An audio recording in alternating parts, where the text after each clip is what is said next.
Je sais ce que vous êtes en train de vous dire. Est-ce qu'il arrive à s'en remettre? C'est très compliqué de s'en remettre. C'est très très dur. J'ai pas arrêté de repenser au match pendant toute la nuit. J'ai pas dormi de la nuit. C'est une catastrophe. J'ai fait que repenser au but de Liverpool, l'arrêt que Donnarumma doit faire, mais il l'a pas fait. Mais aujourd'hui, on va arrêter d'y penser. Ça va être compliqué parce qu'à la fin, je vais quand même vous reparler du match. Je vais essayer de faire une analyse à froid parce que l'analyse juste après le match, c'était un carnage. J'étais énervé, écœuré, mais aussi fier de mon équipe. Mais je trouve que la vidéo était pas non plus trop cohérente. Là, c'était plus une analyse à chaud. J'étais pas non plus trop concentré. Là, je vais essayer de vous donner mon avis concernant tous les joueurs, concernant le coach et concernant le club. Mais avant tout ça, on va parler des clubs de Ligue 1. Je vais vous faire une vidéo pronostic Ligue 1 comme d'habitude. Salut à tous les frérots, j'espère que vous allez bien et que tout se passe pour le mieux de votre côté. On se retrouve aujourd'hui pour une nouvelle vidéo pronostic Ligue 1. Mais avant que la vidéo commence, merci à tous ceux qui vont liker, commenter, partager et s'abonner. C'est grâce à vous que j'en suis là. Comme à chaque fois, comme d'habitude, on se retrouve pour les pronostics Ligue 1. Mais avant de vous donner mes pronostics, j'aimerais faire un point concernant la dernière journée de Ligue 1 qui s'est déroulée la semaine dernière. Monaco s'est imposé 3-0 contre Reims. Félicitations aux Monégasques. Ensuite, Saint-Etienne a perdu à domicile contre Nice 3-1. J'y ai cru pour les Stéphanois. À un partout, je me suis dit pourquoi pas. Et non, les Niçois ont réussi à récidiver et à s'imposer 3-1 à Saint-Etienne. Belle équipe pour la course en Ligue 1. Ensuite, Lens qui continue à chuter et a perdu à domicile 4-3 contre Le Havre. Sincèrement, je commence à m'inquiéter pour les Lensois. Heureusement qu'ils ont pris des points en début de saison parce que ça va devenir très compliqué. Le Paris Saint-Germain s'est imposé 4-1 contre Lille. Une première mi-temps stratosphérique. On a complètement étouffé Lille. Un peu le même genre de match que contre Liverpool, sauf que contre Liverpool, il a manqué la finition. Très compliqué pour les Lillois, mais eux aussi avaient fait tourner. Ils ont réussi à tenir Dortmund un partout chez eux. J'ai hâte de voir qu'est-ce que ça va donner le match retour. Les Lyonnais ont réussi à s'imposer 2-1 contre Brest. Ils ont réussi à renouer avec la victoire. Et en plus, ils se sont imposés à Bucarest en Ligue Europa. Très bonne nouvelle pour le championnat français. Toulouse a fait très mal à Angers. Je crois que j'avais annoncé Toulouse gagnant, c'est fait, mais 4-0 ça fait beaucoup.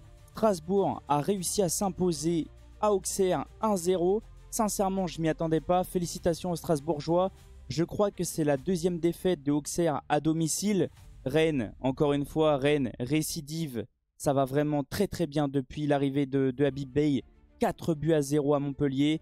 Et l'OM s'est imposé 2-0. Moi, j'avais annoncé 2-1. On n'en était pas loin. Maintenant, on va se concentrer sur les matchs de ce week-end. Il y a des matchs très intéressants aussi à suivre. Je ne sais pas du tout comment ça va se dérouler parce qu'il y a des équipes qui doivent faire tourner au vu de l'Europe. Parce que là, les matchs retour en Europe arrivent très vite. Toulouse va affronter ce soir Monaco. Ils reçoivent les Monégasques. Ensuite, les matchs de demain à 17 h.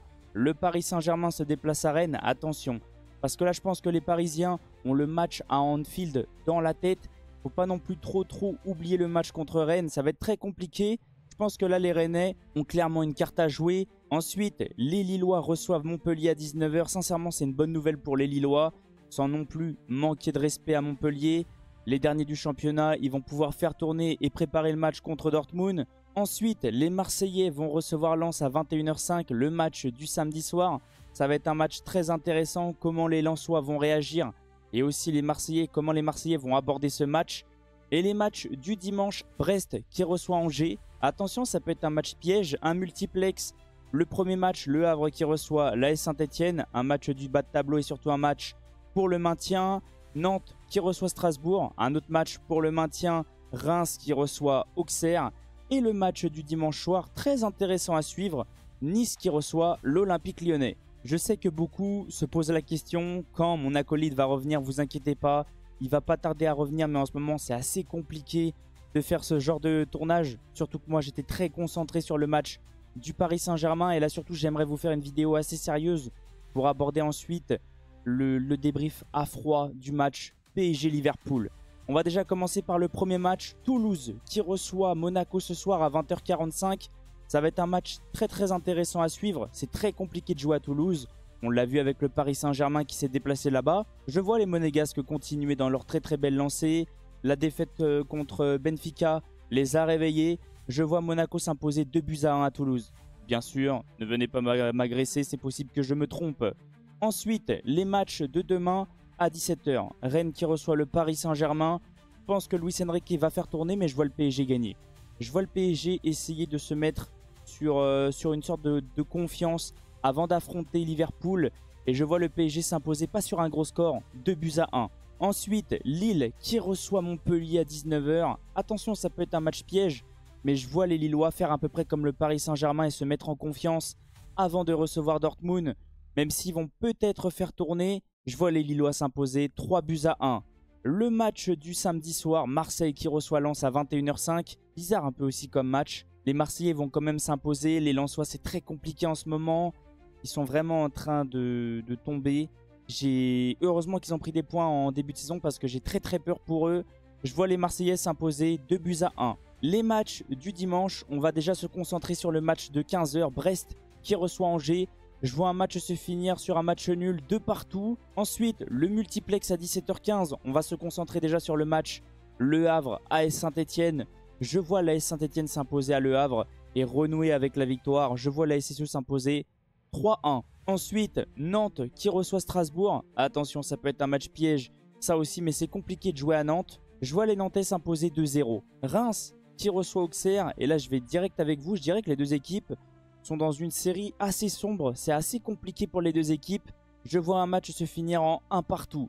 Et le match du dimanche soir, Nice qui reçoit l'Olympique Lyonnais. Ça va être un match très ouvert. Et je pense qu'il va y avoir des buts. J'espère du moins.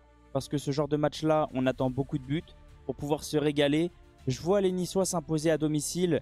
Le pourquoi du comment, parce que Lyon a joué en Europe. Lyon va être probablement fatigué.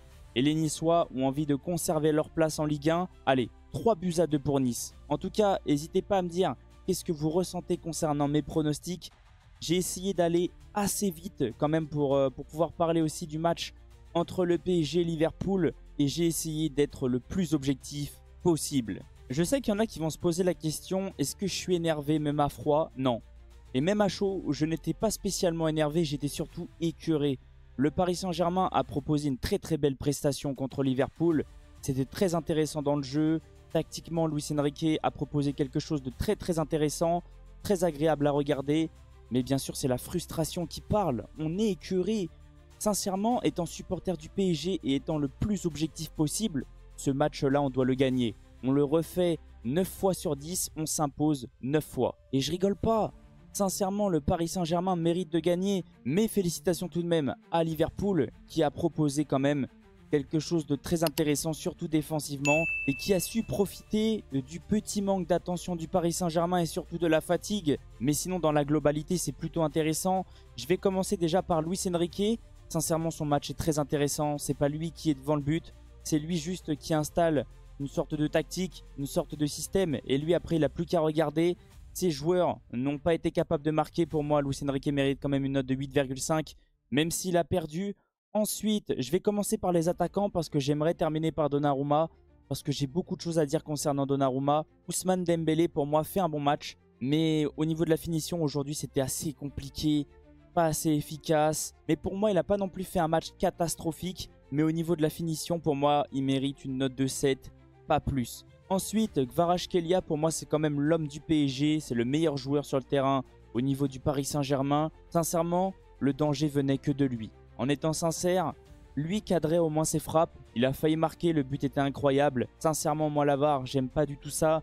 Même si oui, il y a hors-jeu. Même si oui, il faut quand même respecter les règles. Moi, ce genre d'hors-jeu à quelques millimètres, même si oui, il y a le pied complet, il essaye de se replacer. C'est compliqué à accepter, mais c'est comme ça, c'est le football. Pour moi, Kvaratskhelia mérite quand même une très bonne note et j'ai envie de lui mettre 8,5. Au niveau de Bradley, c'est à peu près pareil que Dembélé, c'est assez compliqué, surtout dans la finition. Mais il y a un truc aussi que j'aimerais dire, c'est concernant ses dribbles. J'ai l'impression que c'est tout le temps la même chose, une feinte, deux feintes, il revient en retrait avec ses coéquipiers et ainsi de suite.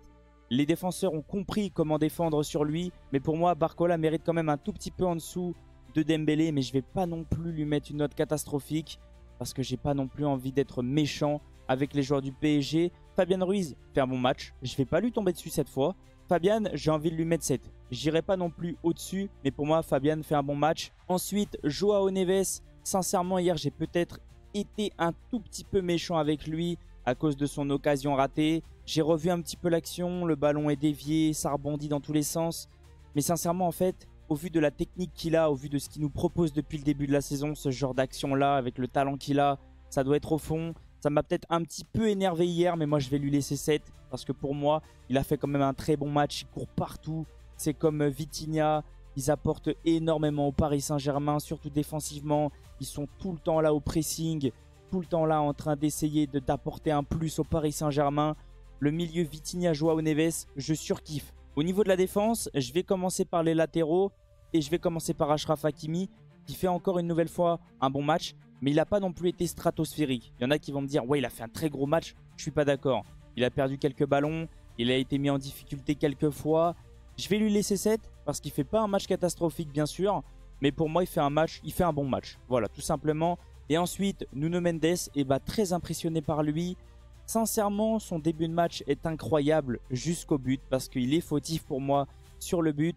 C'est dommage. Je suis écœuré un petit peu d'avoir pris ce but, mais je ne vais pas non plus lui mettre une note catastrophique. J'ai envie de le récompenser quand même pour son match, pour ce qu'il a apporté au Paris Saint-Germain, surtout au niveau de l'effort. Peut-être qu'à la fin, il était cramé. On l'a vu, il a quand même essayé de revenir sur Elliott. Au niveau de la défense centrale, je vais commencer par Pacho.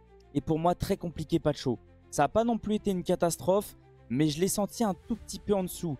Peut-être que beaucoup ne vont pas être d'accord avec moi, mais c'est ce que je ressens au niveau de son placement, surtout sur le dernier but, parce que lui aussi est fautif. Je ne sais pas ce qu'il fait, il ne regarde pas dans son dos, et il vient se mélanger avec les autres. Très compliqué défensivement le Paris Saint-Germain sur le but, c'était un peu la pagaille. Le placement des uns et des autres était vraiment approximatif, c'était du grand n'importe quoi. Et au niveau de Marquinhos, sincèrement, pendant tout le match, j'étais très satisfait de la performance de Marquinhos, mais sur le but aussi, lui aussi est fautif. Et il est fautif déjà au coup de pied du ballon. C'est lui qui n'est pas aligné avec ses coéquipiers et c'est lui qui couvre Nunez. Si Marquinhos se replace, il y a hors-jeu. Donc déjà, il est fautif sur ça et il est fautif comme Pacho quand Liverpool se rapproche de la surface de réparation. Comme je vous ai dit, c'était la pagaille, très approximatif, pas de sérieux, ça partait dans tous les sens. Donc pour moi, Marquinhos fait un meilleur match que Pacho, mais il est fautif aussi, donc je vais lui mettre quand même la note de 7. Et au niveau de Donnarumma, je pense qu'on a tous le même ressenti. J'ai regardé énormément de vidéos pour voir si on avait tous le même ressenti, et on ressent tous la même chose. Gigio, c'est très très compliqué en Ligue des Champions. Dans une grande équipe, si on a envie de gagner un jour la Ligue des Champions, il faut avoir un grand gardien, comme Liverpool avec Alisson. Alisson a littéralement sauvé l'équipe de Liverpool. Le souci, c'est que nous, on n'a pas ce genre de gardien. La dernière fois qu'on a eu ce genre de gardien, c'était avec Keylor Navas au Bayern de Munich qui nous fait un match stratosphérique contre Barcelone. Mais Gigio, c'est pas lui, c'est pas ça. C'est très compliqué, il nous coûte des qualifications depuis quelques années. Là, il est encore fautif selon moi parce qu'on le voit. Pour moi, il doit la sortir. Sa main, je sais pas, elle part dans tous les sens, elle est flasque. Sincèrement, s'il a la main ferme, pour moi, il la sort. Oui, c'est compliqué d'être gardien, mais il a juste une action. On lui demande de sortir juste une occasion. Il n'en est pas capable. Donc pour moi, il mérite quand même une note très très basse parce que je suis vraiment très déçu de son match. Et je ne vais pas non plus lui mettre en dessous de la moyenne, mais je vais lui mettre 5,5. J'essaie de ne pas non plus être trop méchant avec les joueurs du PSG. Au niveau des entrées, j'ai beaucoup aimé l'entrée de Désiré Doué qui a apporté au PSG et j'ai envie de lui mettre 7,5. Si je dis pas de bêtises, il a fait rentrer Warren, mais je ne l'ai pas trop vu non plus. Je crois qu'il a fait rentrer Gonzalo Ramos. Je ne l'ai pas vu non plus. Et je crois que c'est tout. Si je dis pas de bêtises, il a fait rentrer que 3 joueurs. J'espère sincèrement que le PSG va se réveiller au match retour. Ça va être très compliqué là-bas, je vous le cache pas. Que ça soit à froid ou à chaud, je suis pas confiant. J'y crois quand même. Ça, j'ai pas arrêté de le dire. Faut y croire. Cette équipe est capable de le faire. Et j'arrête pas de le dire. Le Paris Saint-Germain est meilleur quand il est mené que quand il mène. On l'a vu avec les années précédentes. J'espère sincèrement que ça va nous porter chance. J'espère qu'on va mettre le maillot bleu. Mais vous savez de quel maillot je parle, le maillot bleu qui nous porte chance. Ça va être un match exceptionnel. Mais je suis vraiment en panique totale. En tout cas, n'hésitez pas à me dire qu'est-ce que vous avez ressenti concernant les pronostics, concernant mon débrief à froid. Je viendrai vous répondre avec grand plaisir. Merci à tous ceux qui vont laisser le petit commentaire et le petit like. C'est grâce à vous que j'en suis là. Et on se retrouve ce week-end pour débriefer le match du PSG, du Barça et du Real Madrid. Sur ce, passez une excellente journée, on se retrouve très vite. Ciao les potes!